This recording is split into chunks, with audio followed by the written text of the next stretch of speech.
프라하의 술집에서 술을 마시다가 뭐야? 막상 전투가 벌어져야 하는 시간에 지각을 하게 됩니다. 아니 이게 나 같아도 그럴 것 같은데요?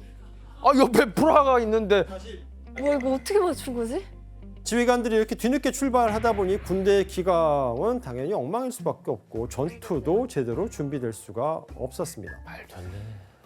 자, 유리한 고지를 점했지만 전투에 이렇게 온전히 집중하지 못했던 신교연합군은 어떻게 전투를 치렀을까? 그림으로 확인해 보겠습니다. 엉망이었겠죠. 뭐야? 보시는 바와 같이 신교연합군이 저 지대가 높은 곳에 위치를 점하고 있었고 로마 카톨릭 신성 로마 제국의 군대가 저 아래 쪽에 대치하고 있습니다. 이 진영으로 보면 당연히 저 위에 있는 신교연합군 보헤미아 측의 군대가 훨씬 더 유리한 상태입니다.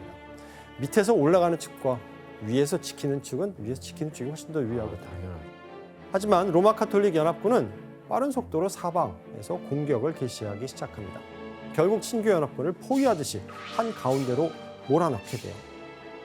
완전 도간에 든 쥐장. 그러다 보니까 보헤미아 군대의 지휘관부터 이게 아닌데 라고 하면서 당황하기 시작했고 지휘관들의 판단 미스로 신교연합군은 순식간에 무너지기 시작해 교전 1시간 만에 약 4천 명이 전사하게 되고 반대로 로마 카톨릭 군대는 그의 한 6분의 1에 해당하는 한 700명 정도의 병력만을 잃고 고지 점령에 성공하게 됩니다.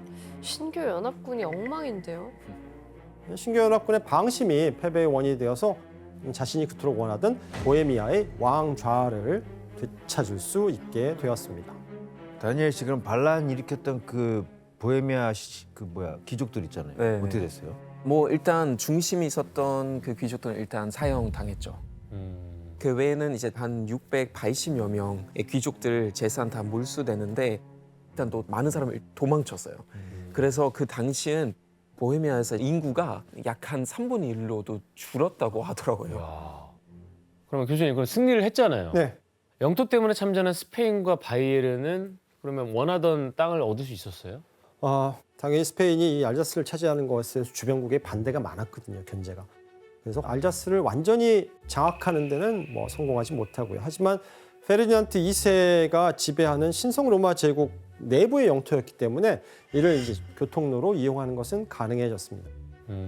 그리고 프리드리 5세의 땅인 팔츠는 서부 지역을 제외하고는 이제 바이에른의 차지가 됩니다. 이후 1623년에 페르디난트 2세는 팔츠 선제후가 갖고 있던 이 황제 선출권이죠. 이 자리를 아예 바이에른 공작에게 넘겨버리기까지 했습니다. 어허.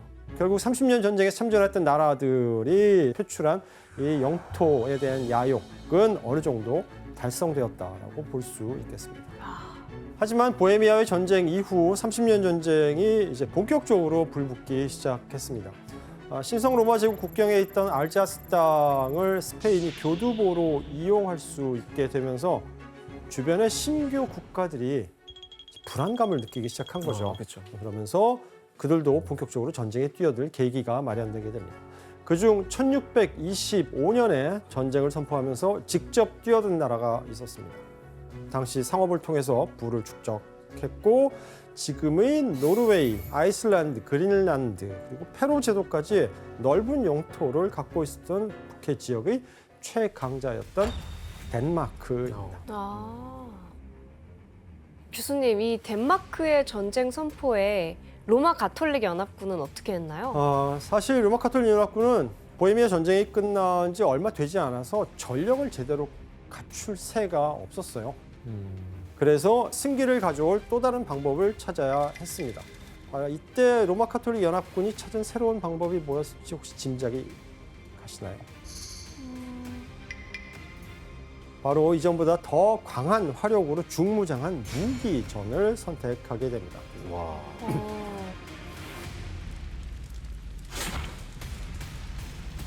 자, 그렇다면 로마 카톨릭 연합군의 무기전을 이끈 인물은 누구일지 바로 보헤미아의 공작이었던 알브레이트 폰 발렌슈타인. 발렌슈타인은 군 지휘관으로서는 탁월한 인물이었던 것 같아요. 발렌슈타인. 그는 먼저 로마 카톨릭 연합군의 전력을 보충할 무기전에 대비하기 위해서 보헤미아 신교 귀족들이 내놓고 이제 쫓겨난 땅들이 있잖아요.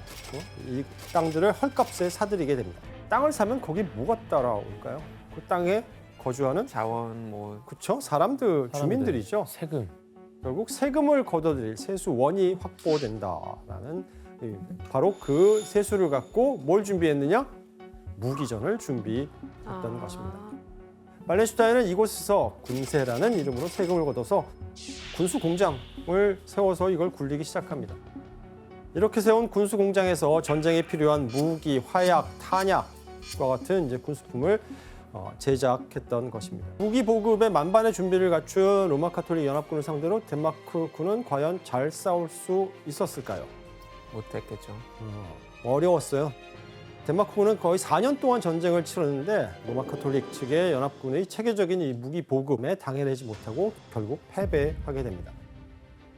결국 이 무기전은 로마 가톨릭의 승리로 일단락되게 됩니다. 와.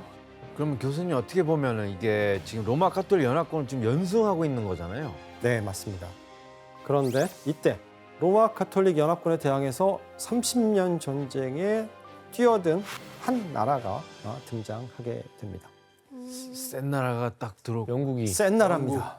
덴마크의 뒤를 이은 발트해의 또 다른 강자, 발트해? 바로 스웨덴입니다.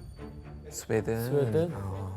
이때 스웨덴 군을 이끌던 인물이 있었는데 당시 36살이었던 스웨덴의 젊은 국왕 구스타프 2세입니다.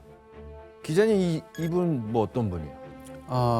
이 북방의 사자왕이라는 별명이 있습니다. 사자왕. 그러니까 그렇게 불릴 정도로 용맹하고 그다음에 뛰어난 전술 전략가인데 왕인데도 전쟁에 나가서 가장 앞에 섰어요. 이 구스타프 2세가 왕이 되었을 때 비로소 스웨덴이 강국의 반열에 오릅니다. 그래서 스웨덴의 왕 구스타프 2세는 신교 연합군을 결성해서 1630년 이 전쟁에 과감하게 뛰어들게 됩니다.